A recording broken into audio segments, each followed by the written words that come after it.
마태복음 8장 1절에서 4절의 말씀.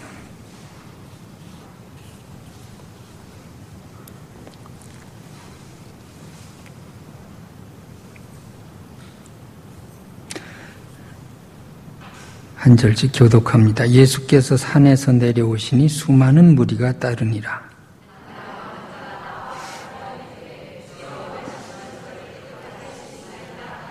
예수께서 손을 내밀어 그에게 대시며 이르시되 내가 원하노니 깨끗함을 받으라 하시니 즉시 그의 나병이 깨끗하여진지라.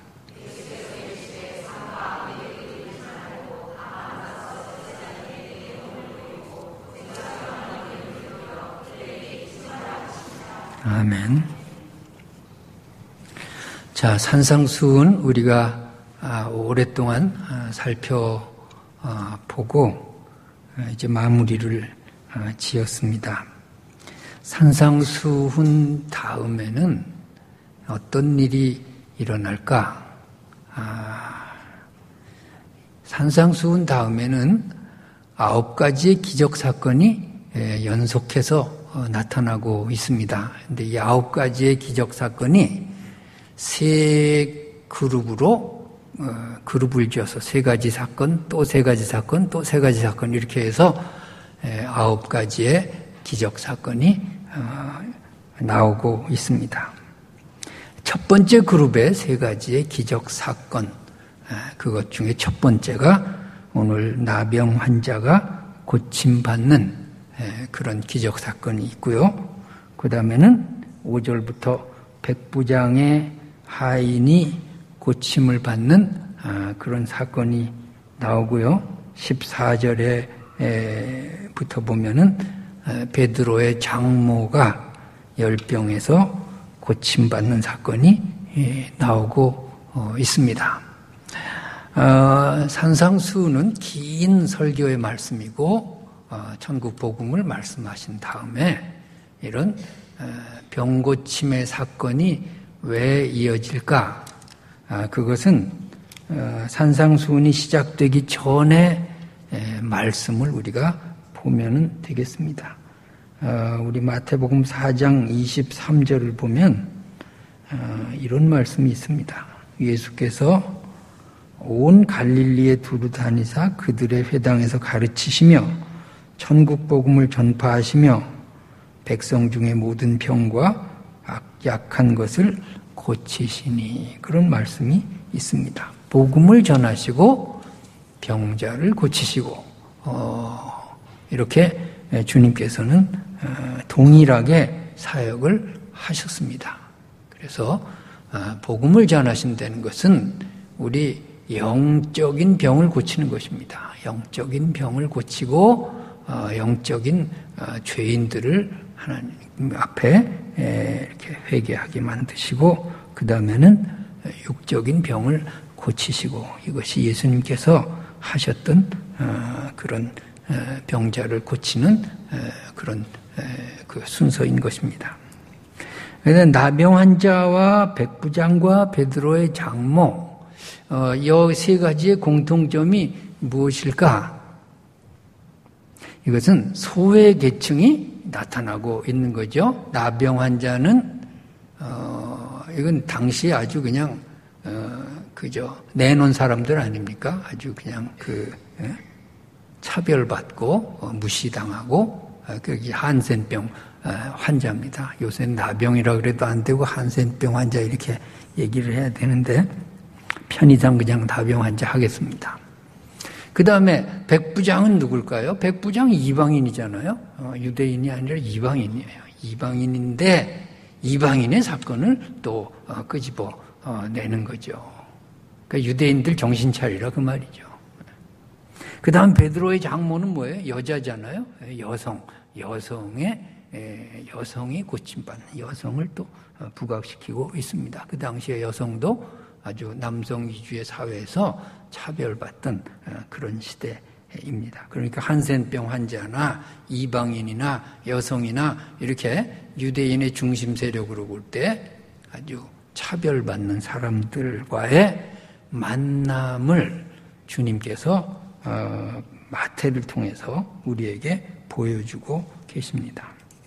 그러니까 주님의 관심은 항상 무리 중에 가장 약한 자에게 있었습니다. 가장 소외당한 자에게 있었습니다.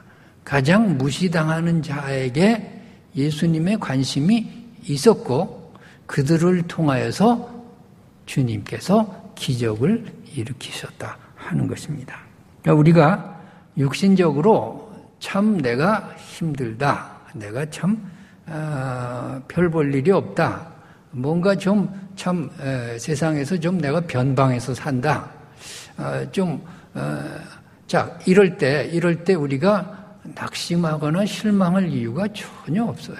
바로 그 상황이 주님을 만나고 주님의 기적을 체험할 수 있는 절호의 기회임을 믿으시기 바랍니다. 그래서 우리는 우리의 가장 연약함을 보시고 주님께서 그것을 치유하고 고쳐주시고 기적을 베푸신다 하는 것을 우리 8장에 나오는 세 가지의 기적 사건을 통해서 알 수 있는 것입니다. 자, 나병 환자를 고치셨다 하는 것입니다. 근데 당시에 나병 환자는 어떻게 인식이 되었느냐 하면 귀신이 들려서 생긴 병이라고 인식을 하고 있었습니다. 또 불결한 병으로 취급받고 있었습니다. 그리고 죄를 받아서 저주받아서 생긴 병으로 그렇게 사람들에게 인식이 되어 있었습니다. 그러니까 나병 환자, 이 한센병이 걸렸다라고 하는 것은 격리 수용 대상이지요. 우리 배너라는 영화를 보면은 다른데 이제 토굴에 격리 수용되잖아요. 같이 못 사는 겁니다. 또 이게 또 전염성도 있고 해가지고 같이 못 사는 거죠. 그러니까 완전히 사회에서 그냥 격리 수용되는 그런 몹쓸 병이 이 나병인 것입니다. 그래서 지금도 이제 마찬가지입니다. 우리나라는 이 한센병이 거의 없어졌다고는 하지만은, 그래서 사람들이 이 나병 환자가 나타나면은, 동네에 나타나면 돌로 치고 멀리 했어요. 멀리 하고 욕을 하고 이제 나가라고 하고 환영을 하지 않았습니다. 그러니까 나병이 걸렸다는 것은 인간으로부터 격리되고 환영받지 못하는 존재가 되어버리고 만 것입니다. 자, 여기서 예수님께서 나병 환자를 만나셨다 그랬습니다. 나병 환자를 만나셨다는 것은 여기서부터 이제 은혜가 시작이 되는 거죠. 만나면 피해가야 되고, 만나면 돌로 쳐야 되고, 만나면 욕을 해야 되고 해야 되는데, 나병 환자를 만나셨다. 여기서 우리는 무엇을 배울 수 있을까요? 예수님께서는 죄와 죄인을 구별하세요. 죄로부터 왔다 할지라도 그 죄인을 불쌍히 여기세요. 죄로부터 온 병이라고 인식된다 하더라도 그 사람에 대한 사랑은 그치지 않고 계속 하신다 하는 것을 우리가 배울 수 있습니다. 또 죄인과 병자를 구분하세요. 죄를 받아서 병이 걸렸다 할지라도 죄인과 병자는 구분하는 거죠. 또 죄와 병을 구분하세요. 죄와 병을 구분하세요. 그래서 병자는 고침의 대상으로, 연민의 대상으로, 치료의 대상으로 이렇게 놓고 사람을 대하신다 하는 것을 우리가 여기서 배울 수 있습니다. 우리는 하나님이 어떤 채찍으로 병을 내릴 수도 있습니다. 그런데 그때 주님의 마음은 우리가 회개하고 돌이키고 그 병이 낫기를 원하는 그런 마음으로 우리를 사랑하신다 하는 것을 우리가 기억해야 하겠습니다. 그래서 우리가 병이 걸리고 이 병이라는 의미를 또 여러 가지로 해석할 수 있겠습니다만서도 우리에게 어떤 문제가 발생했을 때 하나님이 나를 버렸다 이렇게 생각하지 마시기 바랍니다. 하나님은 절대로 우리를 버리시는 분이 아니세요. 오히려 그 불쌍한 병자에게 주님은 다가오고 계시잖아요. 주님은 다가오고 계시는 거예요. 주님께서는 다른 길로 가실 수도 있는 거예요, 지금. 다른 길로 가실 수도 있는데 하필 그 길을 택했을까요? 나환자를 만났다는 것은 뭘까요? 나환자들은 집단적으로 모여 있는 것입니다. 그러면 예수님께서 의도적으로 그 길을 가신 거예요. 그 한 사람을 만나기 위해서 예수님께서는 다른 여러 길이 많지만 의도적으로 그쪽 마을로 가신 거라고 생각을 할 수 있습니다. 거기 많은 나환자들이 있었겠죠. 그 중에 한 사람이 뛰쳐나와서 체면불구하고 예수님을 만났겠죠. 이것은 마치 사마리아 여인을 만나시러 예수님께서 우물가에 와 계시는 것과 똑같은 것입니다. 자, 우리가 예수님을 먼저 만나는 것이 아니에요.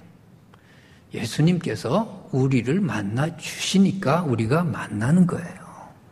이걸 믿으시기 바랍니다. 내가 아무리 헤매도 예수를 만날 수 없어요. 주님이 나를 만나 주셨으니 내가 만난 거죠. 내가 내 힘으로 구원 얻습니까? 주님께서 내 영혼을 불쌍히 여기시고 나를 만나 주셨으니까 구원 받은 거죠.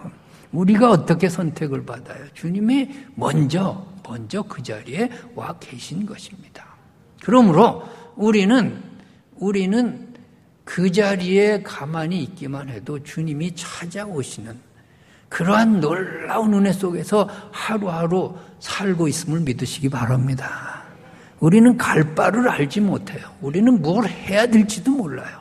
뭐가 선이고 악인지도 몰라요. 우리는 뭐가 진리인지도 몰라요.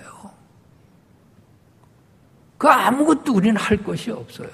그런데 주님께서 우리의 불쌍한 마음에 찾아오시고 우리의 손을 잡아주시고 우리를 위로해 주시고 우리를 치료해 주시는 그러한 기적을 매일매일 우리에게 베풀고 계신다 하는 것을 믿으시기 바랍니다.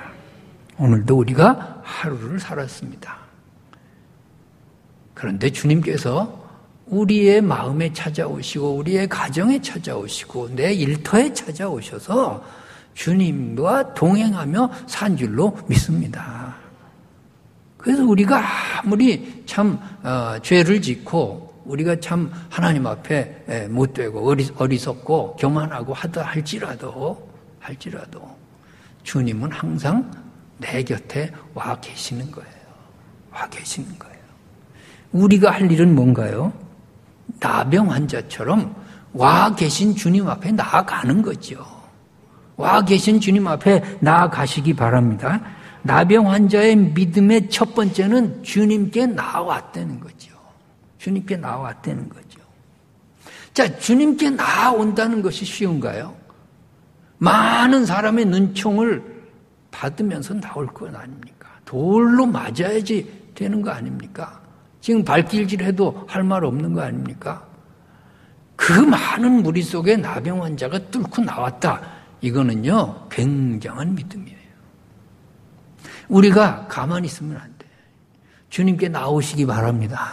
주님께 나오려고 하는데 방해물들이 많다고요. 사람이 방해거리가 되고요. 우리의 환경이 방해거리가 되고요. 내가 가진 핸디캡 때문에 도저히 못 나갈 것 같고요. 자, 그걸 뚫고 나오는 것, 그것이 치료의 시작이고 기적의 시작임을 믿으시기 바랍니다. 나오는 거예요. 나오는 거예요. 그래서 새벽에도 나오는 거죠. 내가 하나님께 나옵니다. 이런 표시를 어떻게 해야 되겠습니까? 그냥 내가 안방에 앉아가지고 주님 나 좀 데려가세요. 그것은 믿음이 아니에요. 주님께서 가까이 오셨으면 내가 마중물처럼 나가야죠. 나가야 만나죠. 여러분의 환경, 여러분의 모든 죄의식 뚫고 나가시기 바랍니다. 나가서 만나야 돼요. 주님 앞에 나가야 되겠습니다. 주님, 내가 나옵니다. 나옵니다. 이렇게 해서 나아가는 것이, 그것이 믿음이에요. 그 다음에 두 번째로 나병 환자의 믿음은 절했다. 그런 말씀이 있습니다. 2절에 보니까 절했다. 나와서 절했다. 절하는 것은 뭘까요? 이건 예배했다 그 말입니다. 절하다는 말이 예배하다는 프로스퀴네오라는 말의 본뜻이에요. 절하는 것은 예배하는 거예요. 그러니까 내가 주님 앞에 나와서 주님을 대하는 내 자세가 뭐냐고요? 절하시기 바랍니다. 엎드리는 거예요. 주님 앞에 내가 교만해서는 기적이 일어나지 않죠. 주님하고 나하고 동등이 아니라고요. 절해야 돼. 절하고 엎드리는 거예요. 그러한 자세로 우리가 예배에 나올 때 그것이 참 예배죠. 참 예배죠. 여기에 누가 있어서 나옵니까? 여기 누가 있어서 나왔어요? 하나님이 계시니까 나와야 그것이 예배인 것입니다. 이곳에서 하나님을 느끼시기 바랍니다. 하나님 만나시기 바랍니다. 하나님의 음성을 들으시기 바랍니다. 여기에 사람만 보이면 여긴 예배 장소가 아니에요. 사람이 아니라 하나님이 여기 계시니 내가 나온 거죠. 내가 나온 거죠. 여기가 예배죠. 그럼 어떻게 해야, 우리의 자세가 어떻게 해야 되겠어요? 하나님 계신 이곳에서 내가 세상에 교만했던 것이 풀이탁 죽어야 되고요. 세상에서 잘났던 것이 내가 못난 인간으로 변해야 되고요. 세상에서 내가 자기 주장이 강했던 사람이 다 침묵해야 되고요. 주님 앞에서는 할 말이 없는 그러한 사람들로 엎드려 절하는 그러한 예배가 우리에게 있어야 하겠습니다. 절했다는 것은 예수님을 왕으로 모시는 자세이지요. 왕 앞에 절을 하는 거죠. 절했다는 거에 뭐예요? 예수님, 하나님 내 아버지로 모시는 거예요. 부모 앞에 절을 하는 거죠. 절했다는 게 뭐예요? 예수님을 나의 스승으로 모시는 거죠. 스승 앞엔 절하는 거죠. 우리가 하나님 앞에 나와서 그 다음에 절했다라고 하는 이 나병 환자의 믿음, 이 믿음이 얼마나 귀한가 하는 것입니다. 우리가 주님을 생각하고 어디서나 예배하는 자세로 살아가야 되겠습니다. 예배하는 자로 살아갈 때 하나님 앞에 항상 내가 고개 숙인 자로 살아갈 수 있어요. 하나님 앞에 항상 내가 절하는 자세로 살아갈 수 있습니다. 자, 그러면 하나님의 음성이 내게 교훈으로 들리겠죠. 하나님 나 좀 인도해 주십시오. 오늘 내가 무엇을 해야 할까요? 하나님 내가 이렇게 결정해도 되겠습니까? 하나님 이것이 주님의 뜻입니까? 그렇게 절하는 자세로 살아갈 때는 하나님이 내 삶의 주인이세요. 하나님이 내 삶의 왕이세요. 그걸 항상 부르면서 내가 겸손한 자세로 주님의 뜻을 이루면서 살 수 있을 줄로 믿습니다. 절했다 하는 것입니다. 그 다음에 세 번째로 나병 환자는 이렇게 묻습니다. 원하시면, 주여 원하시면 저를 깨끗게 하실 수 있나이다. 원하시면 저를 깨끗게 하실 수 있나이다. 자, 이게 대단한 겁니다. 대단. 이런 표현이 여기밖에 없어요. 원하시면. 예수님 만나가지고 이거 해주세요. 이거 꼭 필요합니다. 이거 좀 들어주세요가 아니에요. 원하시면이 뭐예요? 주님의 의사를 먼저 묻는 거예요. 주님이 원하시면 주님의 의지를 먼저 묻고 주님의 생각을 먼저 묻는 거예요. 주님이 원하시면 깨끗게 하실 수 있나이다. 여러분, 주님 앞에 원하시면이라는 고백은요, 주님의 뜻대로 되어달라는 그러한 기도예요. 여러분, 이러한 기도의 자세를 우리가 가지고 기도할 수 있기를 바랍니다. 기도는 내 의지를 관철시키는 게 아니에요. 기도는 내 욕망대로 열매를 따먹으려고 하는 것이 아니에요. 기도는 안 되는 걸 되게 하라가 아니에요. 뭐 그런 기도도 있긴 있지만은 얼마나 고상합니까? 원하시면, 주님 원하시면, 얼마나 예수님의 겟세마네 동산의 기도를 이 나병 환자가 닮았어요, 지금. 나의 뜻대로 마시고 아버지의 뜻대로 해달라. 아버지의 원대로 해달라. 최고의 기도, 주님을 닮은 최상의 기도를 하고 있지 않아요? 원하시면. 여러분, 이런 기도 해봤습니까? 내가 주님 앞에 부르짖기 전에 이런 전제 조건 하에서 기도해 봤느냐고요. 주여, 원하시면 제 문제를 해결해 줄 수 있습니다. 해결에 달래는 게 아니라 해결 깨끗게 하실 수 있나이다는 뭘까요? 벌써 가능성 100%를 예수님께 던지는 거죠. 주님이 원하기만 하시면 내 문제는 끝납니다. 그런 말 아닙니까? 이것이 기도죠. 이것이 믿음이죠. 우리가 무슨 소리내서 기도하거나 조용히 기도하거나 그런 게 중요한 건 아니에요. 정말 믿음을 가지고 기도하시기 바랍니다. 원하시면, 주님이 원하시면 내 문제는 그저 한 번에 끝날 수 있습니다.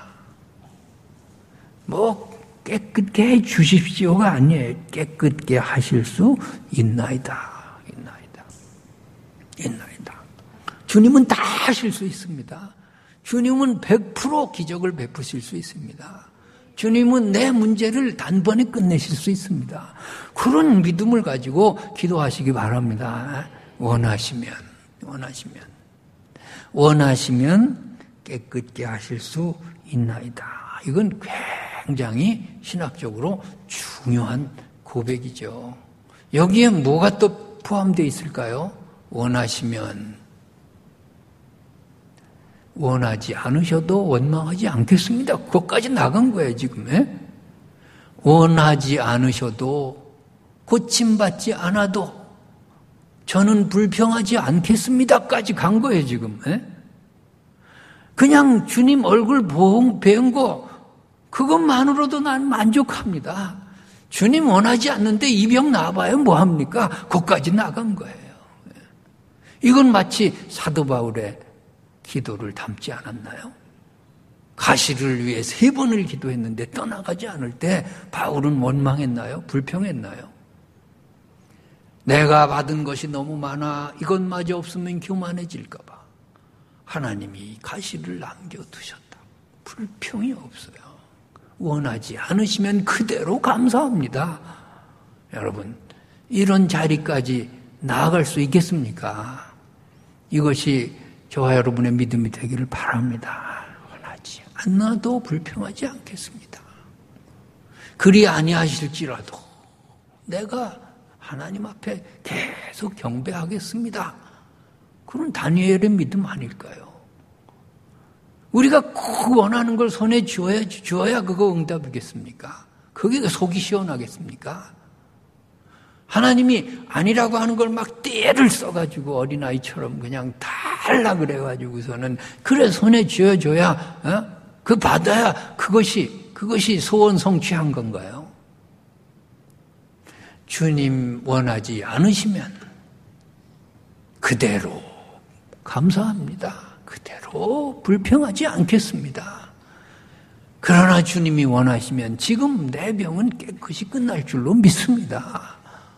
얼마나 귀한 믿음이 얼마나 귀한. 지금 그 다음에 이어지는 백부장의 믿음도 귀하지만 이 나병 환자의 믿음이 너무 귀한 거예요. 너무 귀한 거예요. 원하시면 원하지 않는다 하시더라도 내가 불평하지 않습니다. 주여 원하시면 저를 깨끗하게 하실 수 있나이다. 여러분, 그의 나라와 그의 의를 먼저 구하라는 말이 뭘까요? 바로 이런 기도 아니겠습니까? 그 다음에는 먹고 입고 마실 것을 그냥 주겠다는 거. 아니 이렇게 믿음을 보이는데 주님이 안 들어주시겠어요? 주님 모른다 그러겠습니까? 이렇게 그의 나라와 그의 의를 먼저 구하고 주님의 뜻을 먼저 구하고 주님의 의중을 먼저 찾는데 어떻게 주님께서 이 사람을 그냥 두겠습니까? 근데 우리는 거꾸로 구하지 않아요? 거꾸로 구해요. 내가 그냥 내 것 달래는 거 아니에요. 그렇게 하지 말고 이방인들처럼 무엇을 먹을까 마실까 입을까 이런 거 구하지 말고 그의 나라와 그의 일을 먼저 구하라. 주님 원하시면 주님 내 삶을 통해 원하시는 것이 뭘까요? 주님 나를 어디에다 쓰려고 하십니까? 주님 오늘 내가 주님 앞에 어떻게 살아야 할까요? 그의 나라와 그의 일을 먼저 구하시기 바랍니다. 주님이 원하시면 큰 믿음을 보이고 있는 것입니다. 자, 그랬더니 예수님께서 뭐라 그래요? 내가 원하노니. 3절에 내가 원하노니. 자, 병자가 원하시면 주님께서 내가 원하노니. 이 코드가 맞았잖아요. 여기서 기적이 일어나는 거죠. 우리가 주님의 의중을 먼저 물을 때 주님께서 우리의 기도에 반드시 응답하심을 믿으시기 바랍니다. 그래요. 거기 기적이 일어나는 거죠. 우리의 것들 먼저, 우리의 욕망과 우리의 어떤 욕심을 먼저 구하지 말고 주님 원하시면 내가 그 길로 가겠습니다. 주님 원하시면 내가 그 뜻을 순종하겠습니다. 주님 원하시면 내가 내 고집을 꺾고 주님께서 인도하시는 그 방법을 따라가겠습니다. 이렇게 주님의 뜻을 먼저 구할 때 주님은 우리에게 100% 응답해 주시는 분임을 깨달아야 하겠습니다. 그런데 그냥 말만 하신 것이 아니에요. 3절에 보니까 예수께서 어떻게 하셨어요? 손을 내밀었다. 손을 내밀어 그에게 대셨다. 어디를 대셨는지 모르겠어요. 머리를 대셨는지 어깨를 대셨는지 손을 잡으셨는지는 모르겠어요. 자관 신체의 한 부분을 만지신 거예요. 자, 이거는요 유대인들에게 금기사항입니다. 나병 환자의 몸을 만진다는 거는요 그 당시의 율법에 저촉되는 것입니다. 그러나 개의치 않으세요. 개의치 않으시고 대시고 손을 내밀어 대시고 내가 원하노니 깨끗함을 받으라. 여러분 우리 주님은 이런 분이세요. 손을 내밀어 우리를 잡아주세요. 죄인된 우리에게 손을 내미시는 주님, 우리의 손을 잡아주시고 위로하시는 주님, 그 주님을 만나시기 바랍니다. 제가 소록도를 몇 번을 방문을 했습니다. 갈 때마다 느끼는 것은 그 교회에 장로님, 이렇게 목사님 이렇게 나오는데 다 지금 음성 환자들입니다. 양성이 없어요. 다 이제 치료가 됐죠. 근데 이제 여기가 이제 정상이 아니죠. 정상이 아니라 이제 보기가 흉합니다. 악수를 먼저 청할까봐 뒷짐지고 인사해요. 뒷짐지고. 폐를 주지 않기 위해서 뒷짐지고 인사를 하더라고요. 그래서 손을 청하니까 그제서야 참 미안하다는 듯이 손을 잡는 것을 여러 번 경험을 했습니다. 이 다 나아도 지금도 그런데 예전에 정말 이 나환자들 손양원 목사님은 그냥 그 고름을 입으로 빨았다고 하는데, 그거 참 상상이 됩니까, 우리가? 우리가, 그런 예수님을 믿고 있는 거예요. 가장 세상에서 불결하고 더럽고 죄인이고 냄새나고 그냥 마음속에 악한 생각만 있는 우리에게 주님께서 만지시고 우리를 어루만져 주시고 우리에게 손을 대시고 우리를 치료해 주시는 그런 예수님인 것을 믿으시기 바랍니다. 그 예수님께 우리가 우리의 모든 인생을 맡기는 것이 바로 믿음인 것입니다. 그래서 손을 대시면서 내가 원하노니 깨끗함을 받으라. 깨끗함을 받으라. 이렇게 말씀하세요. 그 다음에 4절에 보니까 4절에 뭐라고 말씀하시느냐면 삼가 아무에게도 이르지 말고 다만 가서 제사장에게 내 몸을 보이고 모세가 명한 예물을 드려 그들에게 입증하라. 이렇게 말씀하세요. 자, 여기서 예수님께서 율법대로 하라고 가르쳐 주십니다. 그래서 그 율법의 나병 환자가 나은 다음에 어떻게 해야 되는가를 그대로 하라고 가르쳐 주세요. 율법대로 하면은 병이 났으면 제사장에게 가서 제사장에게 판정을 받아야 됩니다. 제사장이 병이 나았다고 판정해 줘야 온전한 사람이 되는 거죠. 우리 레위기 13장 16절 17절의 말씀 함께 읽겠습니다. 그 생살이 변하여 다시 희어지면 제사장에게로 갈 것이요 제사장은 그를 진찰하여서 그 환부가 희어졌으면 환자를 정하다 할지니 그는 정하니. 그 제사장이 판단을 하는 거죠. 그걸 하라는 거죠. 그걸 하라는 거예요.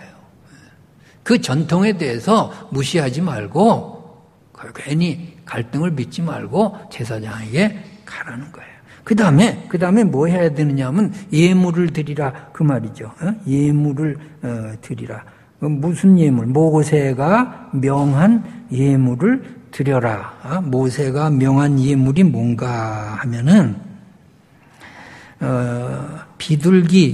비둘기를 드려야 돼요. 이게 속죄제라고 하는 거거든요. 속죄제. 비둘기를 드리든지 없으면은 그 가난해가지고 비둘기 살 돈이 없어요. 그러면 고운 가루, 에바라는 그 가루, 이걸 예물로 대신 드려도 좋다. 뭐 그런 얘기가 쓰여 있습니다. 레위기 5장 6절에서 11절의 말씀 우리가 함께 읽어보겠습니다. 그 잘못으로 말미암아 여호와께 속죄제를 드리되 양떼의 암컷 어린 양이나 염소를 끌어다가 속죄제를 드릴 것이요 제사장은 그의 허물을 위하여 속죄할지니라. 만일 그의 힘이 어린 양을 바치는 데 미치지 못하면 그가 지은 죄를 위하여 산비둘기 2마리나 집비둘기 새끼 2마리를 여호와께로 가져가냐. 하나는 속죄제물을 삼고 하나는 번제물을 삼아 제사장에게로 가져갈 것이요 제사장은 그 속죄제물을 먼저 드리되 그 머리를 목에서 비틀어 끊고 몸은 아주 쪼개지 말며 그 속죄제물의 피를 제단 곁에 뿌리고 그 남은 피는 제단 밑에 흘릴지니 이는 속죄제요 그 다음 것은 규례대로 번제를 드릴지니 제사장이 그의 잘못을 위하여 속죄한즉 그가 사함을 받으리라.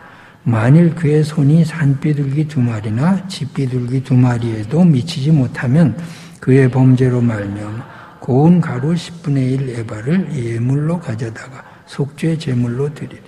이는 속죄제인즉 그 위에 기름을 붓지 말며 유향을 놓지 말고 그것을 제사장에로 가져갈 것이요 제사장은 그것을 기념물로 한 움큼 가져다가 제단 위 여호와의 화제물 위에 불사를 지니 이는 속죄죠.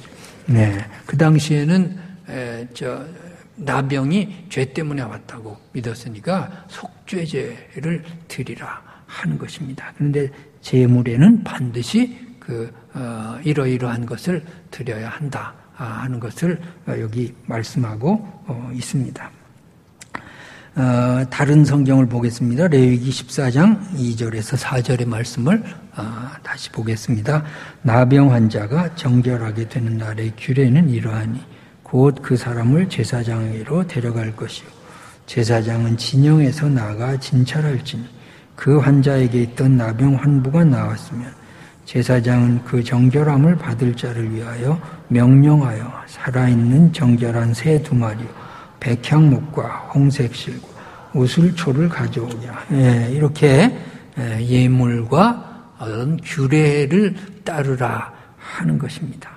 그래서 우리가 나았으면 예물을 드린다라고 하는 것, 이것은 속죄에 대한 그런 예물이죠. 그래서 내 죄사함에 대한 그런 예물, 그런 것을 이제 드리라고 하는데, 이 속죄 제물이 신약 시대는 예수 그리스도가 되어가지고 예수께서 우리 대신 피 흘림으로 그렇게 우리의 죄가 사해졌다 하는 것을 우리가 믿는 것입니다. 그 다음에 7일 안에 모든 털을 밀고 옷을 빨고 몸을 씻으라 하는 것이 규례인 것입니다. 레위기 14장 9절의 말씀 읽습니다. 7째 날에 그는 모든 털을 밀되 머리털과 수염과 눈썹을 다 밀고 그의 옷을 빨고 몸을 물에 씻을 것이다. 그리하면 정하리라. 자, 이것은 위생을 위해서 이렇게 정했던 것 같습니다. 어쨌든 간에 이것이 규례고, 그 다음에 8일에는 뭐 했느냐? 8일에는 레위기 14장 10절의 말씀을 함께 읽겠습니다. 8째 날에 그는 흠없는 어린 수양 2마리와 1년 된 흠없는 어린 암양 1마리와 또 거원 가구 10분의 3회 기름 섞은 소재물과 기름 한 넉을 이렇게 해가지고 이렇게 제물을 드리는 것이 나병이 나은 다음에 해야 될 일인 것입니다. 자, 이것을 종합하면 우리는 문제가 해결되고 우리의 기도가 응답되었을 때에 우리는 그것에 대해서 합당한 예물을 드리고 합당한 감사를 드려라 하는 것을 우리가 여기서 정리해 볼 수 있습니다. 자, 누구 때문에 병이 나왔습니까? 삼성병원 의사 때문에 났습니까? 아니에요. 하나님이 고쳐주셨습니다라는 표시를 하라는 거예요, 표시를. 그것이 예물 드림이에요. 그것이 헌금이 될 수도 있고, 자관 감사한 어떤 표시가 될 수도 있는데, 공적으로 그런 표를 하라는 거죠. 하라는 거예요. 자, 안 될 시험이 허용케 이렇게 합격이 됐습니다. 누가 합격시켜줬어요? 쪽집게 과외 선생인가요? 하나님이 합격시켜 주셨습니다라는 표를 하라는 거예요. 표를. 그렇게 하라고 가르쳐 주시는 겁니다. 우리가 어떤 식으로라도 그런 표를 한다라고 하는 것은 내 마음에 대한 표시, 공적인 표시인 것입니다. 그것이 주님께서 가르쳐 주시는 말씀입니다. 자, 그 다음에 중요한 것은 아무에게도 이르지 말고 먼저 절차를 밟고 제사장에게 가라 하는 말씀이 쓰여져 있어요. 아무에게도 이르지 말라는 게 뭘까요?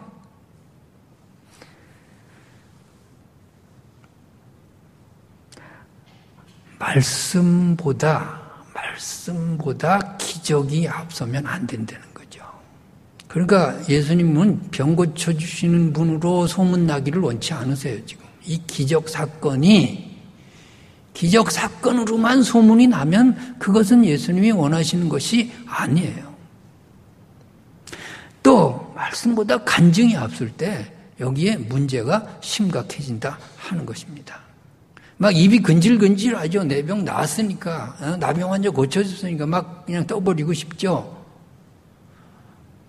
가만히 있으라는 거죠. 먼저 제사장에게 가라는 거예요. 먼저 성전을 찾고, 먼저 예배하고, 먼저 하나님 앞에 감사의 예물을 드리고, 먼저 그러한 절차 후에 그 다음에 사람에게 말하려면 말하는 거죠.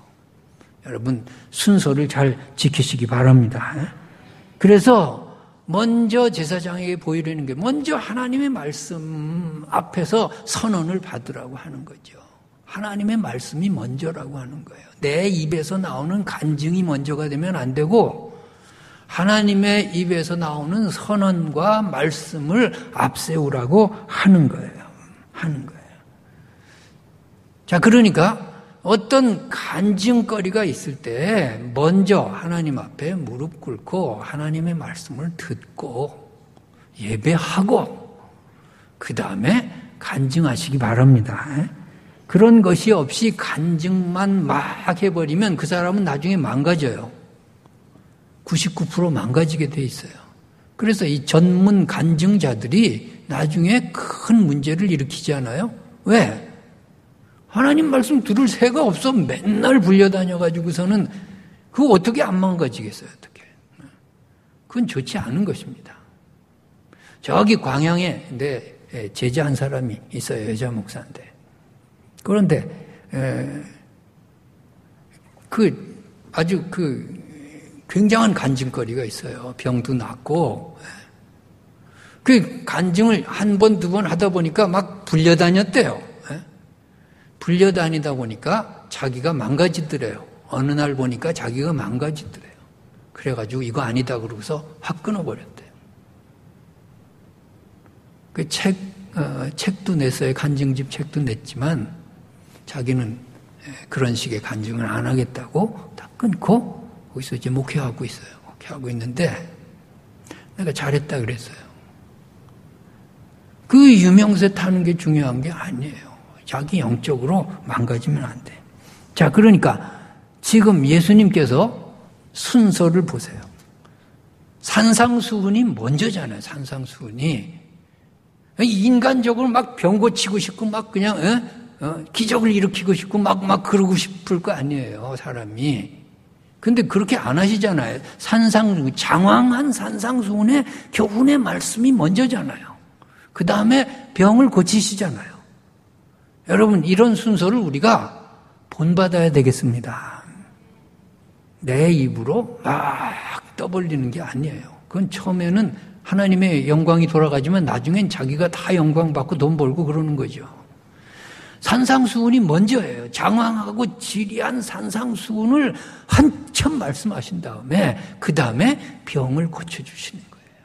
자, 이 순서를 잊지 마시기 바랍니다. 항상 하나님 말씀 듣는 것이 먼저고 그 시간이 더 길어야 돼요. 그 다음에 내가 입을 벌려서 간증을 하는 거죠. 내가 내 입에서 나오는 말이 더 길면 안 돼요. 하나님이 내게 들려주시는 말씀이 더 길어야죠. 그것이 기도 시간이 될 수 있고 설교 시간이 될 수도 있고 성경을 보는 시간이 될 수도 있지만 어쨌든 간에 하나님의 말씀이 먼저다 하는 것. 그걸 잊지 마시기 바랍니다. 말씀과 더불어 내가 간증을 그 안에 가두어서 살아야 됩니다. 아무에게도 먼저 말하지 말라. 아무에게도 먼저 이르지 말라. 먼저 가서 예물을 드리고 예배하고 제사장의 선언을 들으라 하는 이 귀한 말씀을 잊지 마시기 바랍니다. 기도하시기 바랍니다. 기도하겠습니다. 하나님 아버지, 우리 많은 기적을 또